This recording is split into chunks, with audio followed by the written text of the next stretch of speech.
Selamat datang kembali di materi ilmu komputasi material dengan Budi Ari Perdana. Pada kali ini akan dibahas mengenai aproksimasi yang kedua, yaitu aproksimasi Hartree-Fock. Aproksimasi Hartree-Fock ini berhubungan dengan untuk mendefinisikan energi potensialnya itu. Kalau sebelumnya kita berbicara aproksimasi Born-Oppenheimer itu berhubungan dengan fungsi gelombangnya supaya lebih sederhana. Sekarang kita akan membahas lebih lanjut tentang manipulasi untuk dari potensialnya itu. Aproksimasi Hartree-Fock dimulai dari aproksimasi dari Hartree yaitu sendiri. Jadi sebelum ditambahkan Fock-nya dimulai dari aproksimasi Hartree, yaitu yang pertama aproksimasi Hartree itu adalah dia mengusulkan apa yang disebut dengan Hartree Atomic Unit. Jadi tujuannya adalah karena konstanta alamiah itu cukup rumit secara matematik, atau nanti kalau misalkan kita mau hitung menggunakan komputer itu cukup rumit, banyak sekali koma dan pangkat yang terlibat di dalamnya, maka dia mengusulkan untuk menyederhanakan semuanya menggunakan atomic unit yang disebut dengan Hartree Atomic Unit, yaitu bahwa massa dari elektron,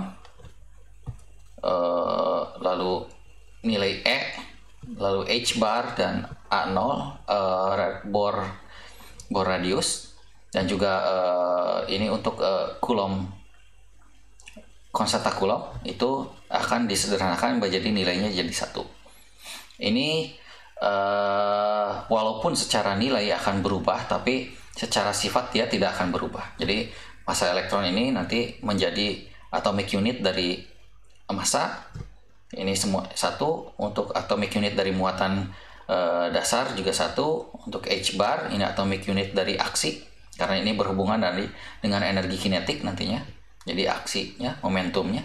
Lalu untuk A0 ini atomic unit dari panjang, yaitu skalanya untuk bor radius. Ini sebetulnya tidak ada, jadi hanya E saja. Ini diusulkan oleh Hartree. Jadi untuk sebelumnya Hamiltonian banyak partikel itu seperti ini. Jadi nanti setelah disederhanakan menggunakan Hartree atomic unit, H barnya berubah menjadi 1 di sini. Lalu massa dari elektronnya itu jadi 1, jadi di sini tidak ada. Ini masih H barnya juga. Lalu di sini konstanta Coulombnya tidak ada. Lalu nilai dari E-nya pun tidak ada, E kuadrat. Ini E kuadrat tidak ada. Di sini E kuadrat juga tidak ada. Jadi ini Coulombnya juga, ini Coulomb juga. Jadi akibat dari Hartree atomic unit ini nanti perhitungannya itu cukup ringan karena konstanta yang dengan nilai yang cukup rumit ini akan cukup membebani proses perhitungan nantinya. Jadi variabel yang disertakannya itu butuh lebar data yang cukup besar.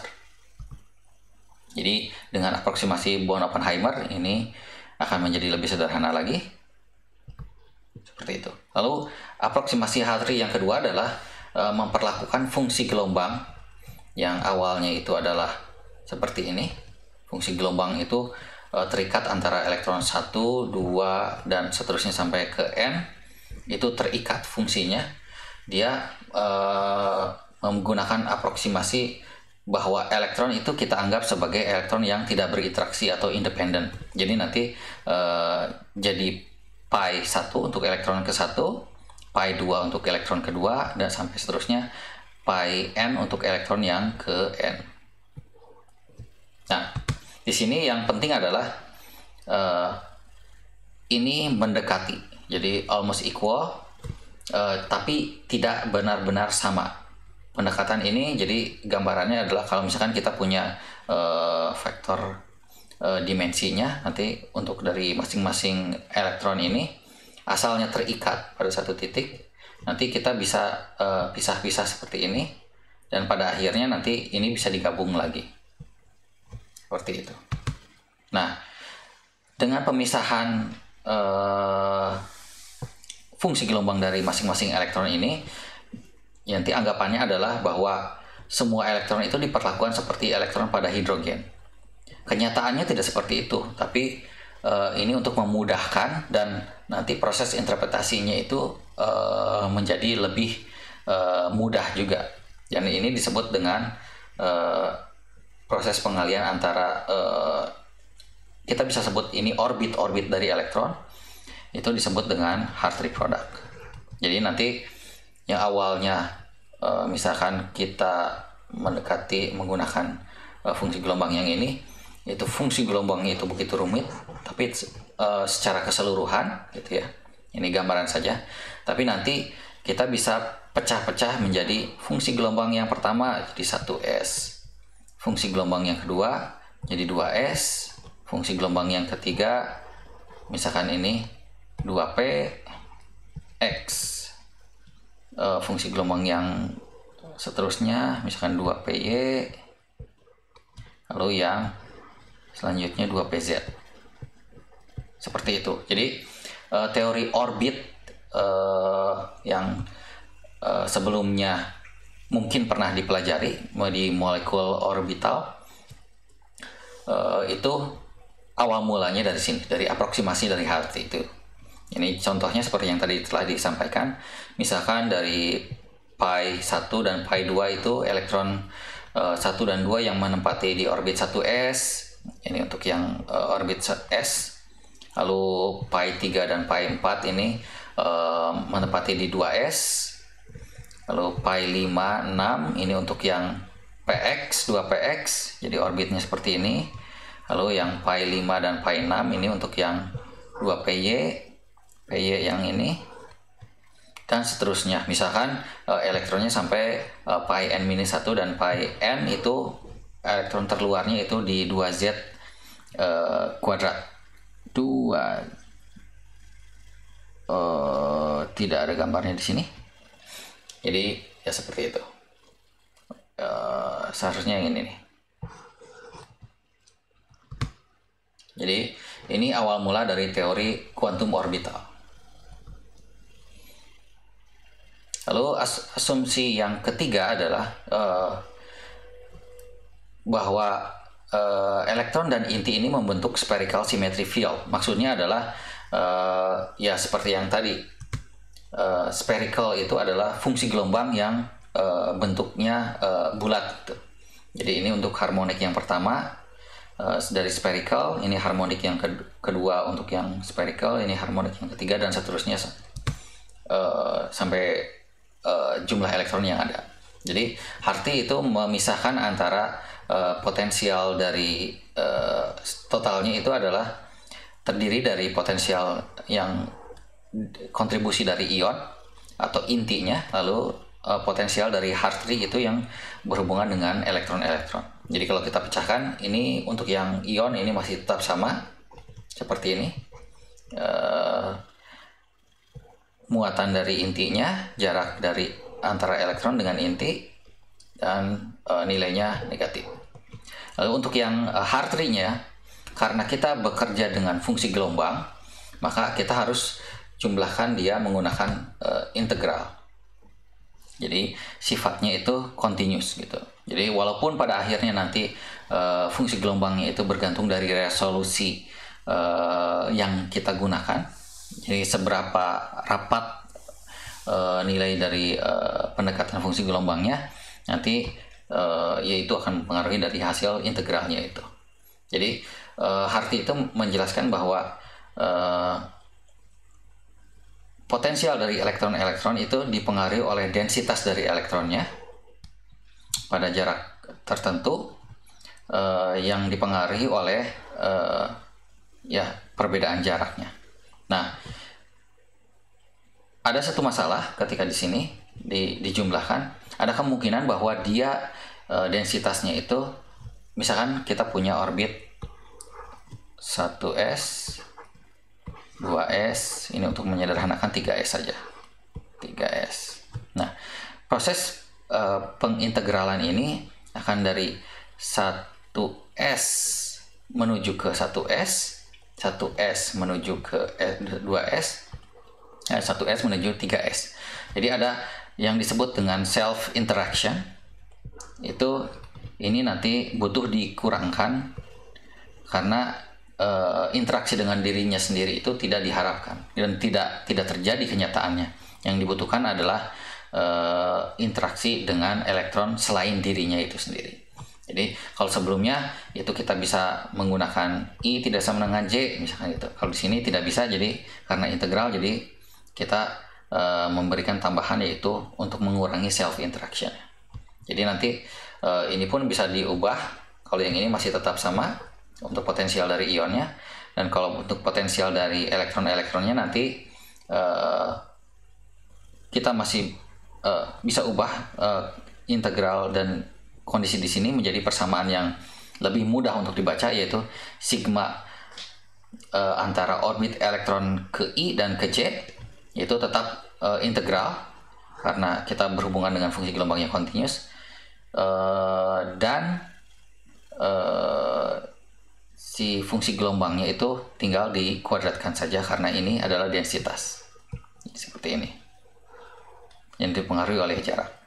Jadi kalau kita ingin melihat potensial dari elektron I terhadap J, maka ini potensial I terhadap J ini nanti semua dari J itu akan diinteraksikan, kita akan dapatkan nilainya.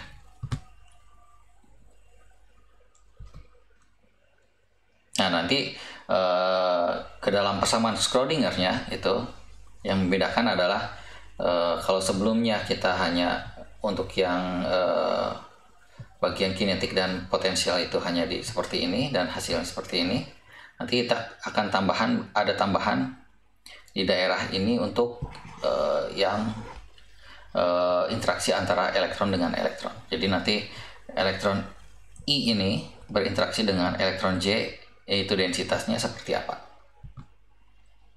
Nah, untuk menyelesaikan fungsi gelombangnya atau mencari fungsi gelombang yang sebenarnya itu sangat sulit untuk kalau kita berhubungan dengan partikel banyak, itu kita menyelesaikan secara eksak itu tidak mungkin.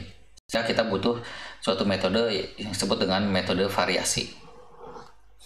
Metode variasi ini kita bisa mendapatkan nilai ekspektasi dari energinya, yaitu E, itu ya fungsi gelombangnya diinteraksikan terhadap Hamiltoniannya, lalu dicari fungsi gelombang yang nilainya paling minimum secara energi. Jadi maksudnya adalah seperti ini. Jadi yang pertama adalah nilai variasional. Metode variasional ini adalah yang pertama kita definisikan inisial dari fungsi gelombangnya atau fungsi gelombang tebakan. Misalkan kita masukkan fungsi gelombang tebakan ini ke sini dan interaksikan dengan Hamiltoniannya, lalu kita dapatkan misalkan nilai energi berada di sini. Ini adalah kurva energi ya. Energi misalkan ini untuk yang pi ini seperti itu. Lalu setelah itu kita ubah si fungsi gelombangnya itu sendiri sedikit. Oh ternyata sekarang fungsi gelombang yang kedua misalkan itu nilai energinya lebih minimum.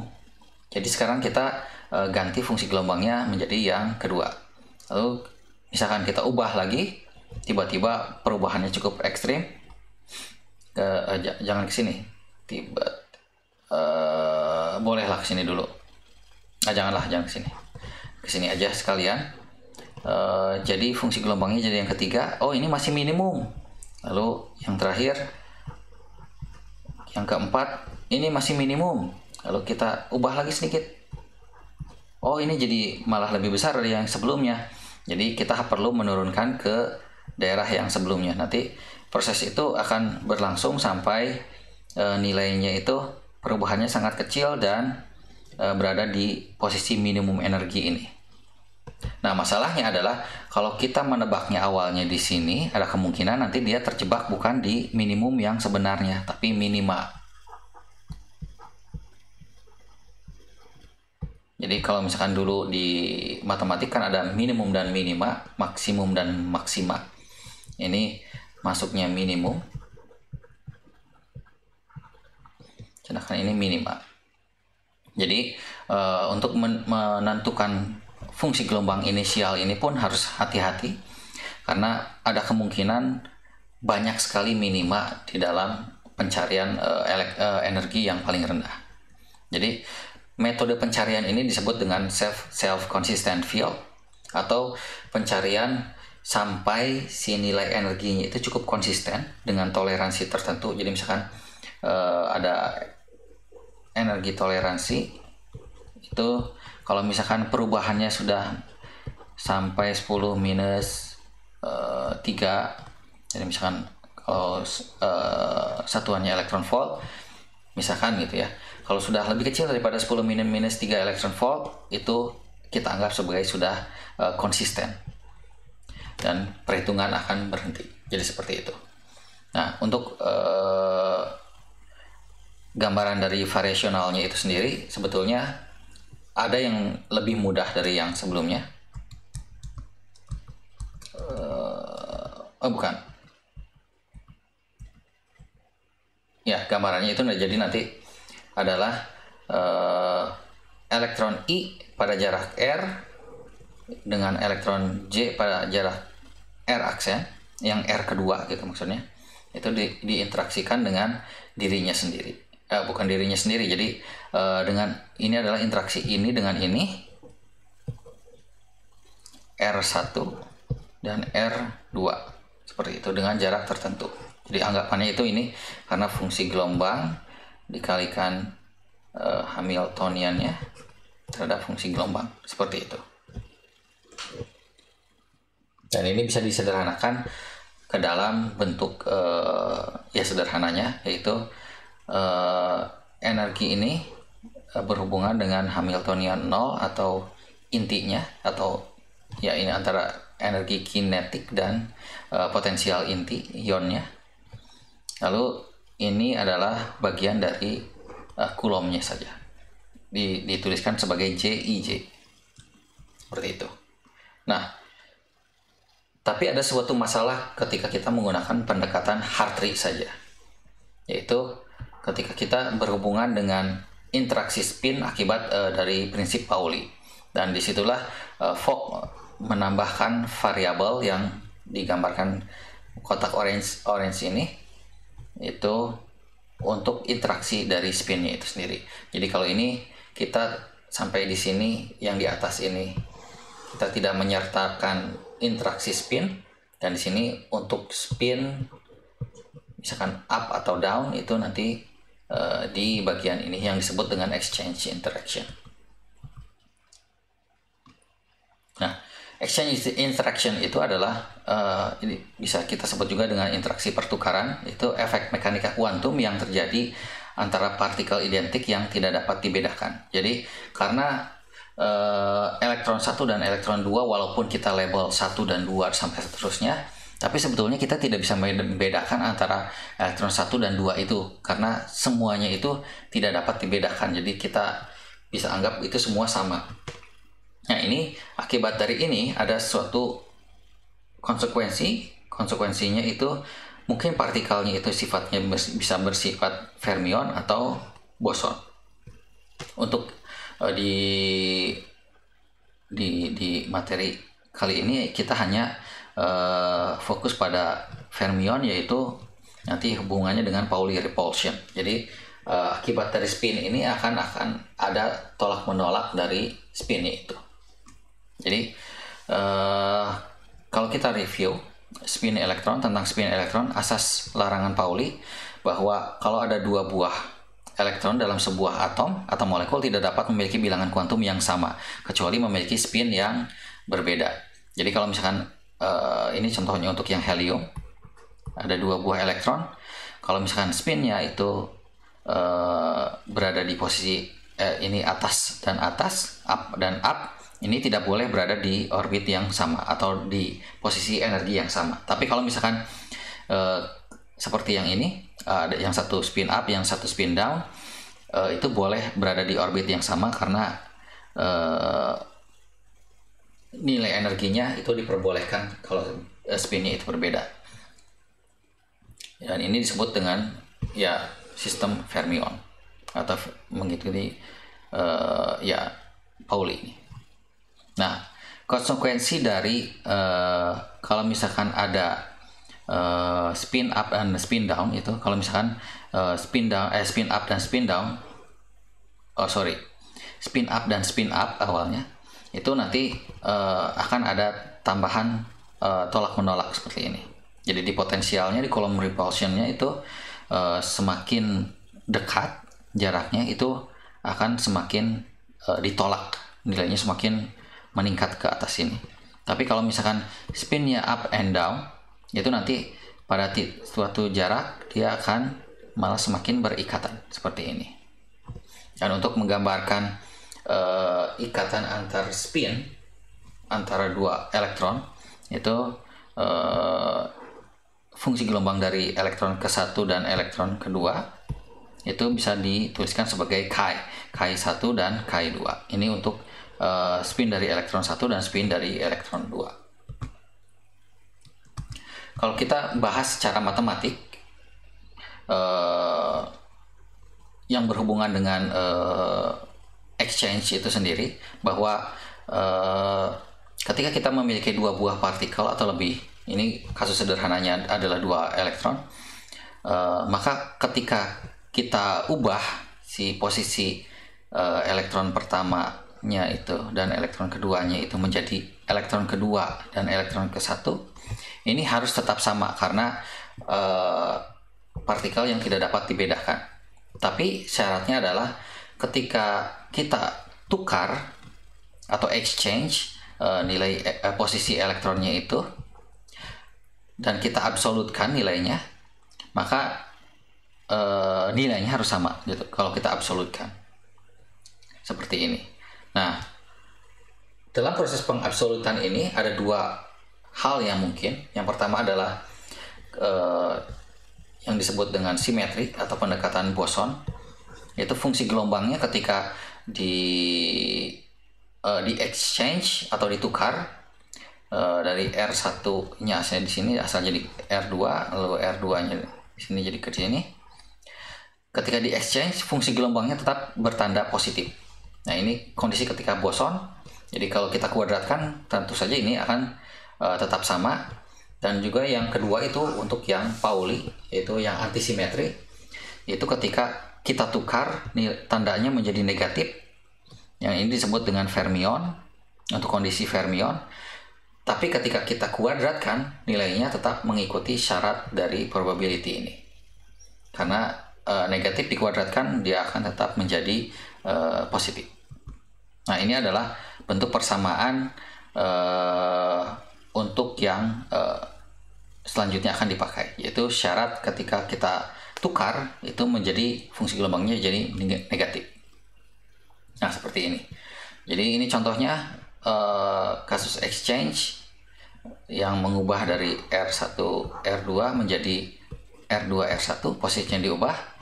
Itu kalau misalkan kita menggunakan pemisahan variabel spin, itu jadi Ki1 Ki2 yang bergantung pada R1 dan R2. Dan kalau sekarang yang R2 R1 ini jadi Ki1 tapi elektronnya yang kedua, Ki2 elektronnya yang ke-1. Ki ini sebetulnya nanti dibentuk oleh pi itu yang orbitalnya, dan sigma itu adalah tanda dari spinnya itu up atau down. Jadi ini hanya plus atau minus. Tapi untuk memudahkan nanti kita hanya pakai saja Ki-nya yang bergantung pada jarak. Jadi nanti kalau kita memiliki dua buah partikel, kita perlu mempertimbangkan superposisi dari dua buah keadaan akibat dari syarat dari fermion, yaitu ketika kita tukar menjadi minus. Jadi ini contohnya adalah awalnya kita punya fungsi gelombang yang biasa, lalu ketika kita tukar dia nilainya menjadi minus, dan jadi ini harus dijumlahkan dan dinormalisasi menggunakan 1/akar 2. Ini seperti ini. Atau kita bisa sederhanakan untuk memudahkan, kita bisa tuliskan dalam bentuk matriks seperti ini. Nanti ini dikali dengan ini dikurangi ini dengan ini, sama saja hasilnya. Nah, untuk kasus 3 buah partikel ini cukup sama juga. Yang membedakan adalah nanti proses pertukarannya itu yang pertama misalkan asalnya 1 2 3, elektron 1 2 3, ini kita tukar, pada akhirnya nanti jadi 1 3 2. Lalu kita tukar lagi yang ini, jadi 3 jadi 1 3 1 2. Lalu tukar ke sini, jadi 3 2 1, dan tukar lagi, akhirnya sampai seterusnya. Nah, ini proses pertukaran kalau untuk 3 buah partikel ini bisa kita gambarkan untuk lebih mudahnya menggunakan matriks seperti yang tadi. Jadi untuk yang pertama ini, di baris pertama ini untuk Ki1 semuanya, elektronnya divariasikan 1 2 3. Untuk yang baris kedua ini Ki2 semuanya, elektronnya tetap 1 2 3, dan ini untuk Ki3 semuanya, elektronnya 1 2 3. Jadi maksudnya adalah ini proses exchange-nya itu sendiri, pertukarannya, yang asalnya Ki-nya ini posisi Ki1 ini posisinya elektron 1, sekarang diubah menjadi 2 dan jadi 3, seperti itu.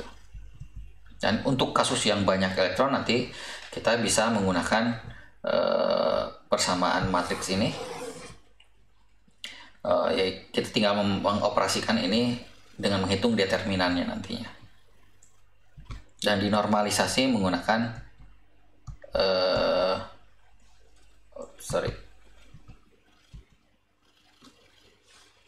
1 per akar n faktorial, jumlah di mana n adalah jumlah dari elektronnya itu sendiri, seperti itu.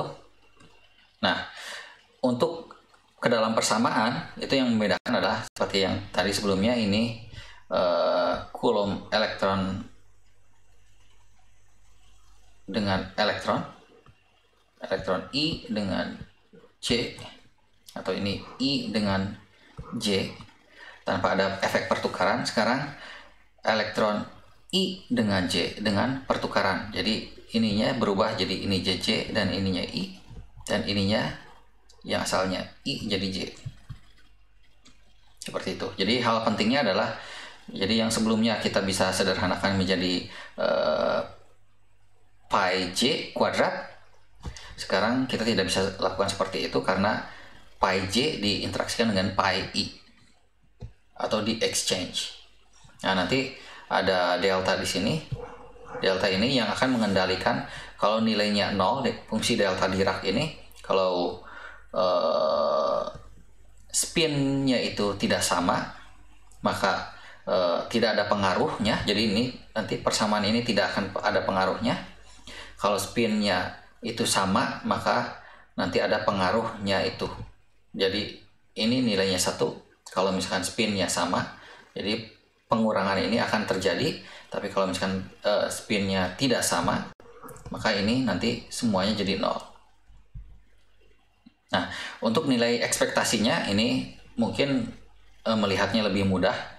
Jadi yang awalnya kita interaksikan dari I, J terhadap elektron 1 dan 2. Sekarang I, J dari 1, 2, yang ini asalnya tetap 1, 2, sekarang ini jadi 2, 1. Ini melihatnya kalau dilihat dari energi ekspektasi ini lebih mudah, karena terlihat dengan jelas bahwa elektron pertama dan elektron kedua itu ditukar menjadi seperti ini. Nah, ini konsekuensi dari pertukarannya itu akan nanti ada semakin menolak atau semakin mendekati 0 atau tidak ada pengaruhnya. Dan ini nantinya kalau sebelumnya kita sudah ada J dan exchange itu kita beri simbol sebagai K, KIJ, untuk menyederhanakan saja itu. Dan mungkin cukup sekian penjelasan mengenai aproksimasi Hartree-Fock. mudah-mudahan ini cukup bisa memperlihatkan bahwa untuk interaksi akibat dari pemisahan variabel itu tidak sesederhana itu, sehingga kita butuh tambahan-tambahan untuk perhitungannya supaya lebih realistis, dan kedepannya mungkin akan menyederhanakan hal yang tadi lagi dari aproksimasi pertama Born-Oppenheimer dan Hartree-Fock akan disederhanakan lagi menjadi persamaan yang akan selanjutnya dan seterusnya dipakai, yaitu density functional theory. Terima kasih.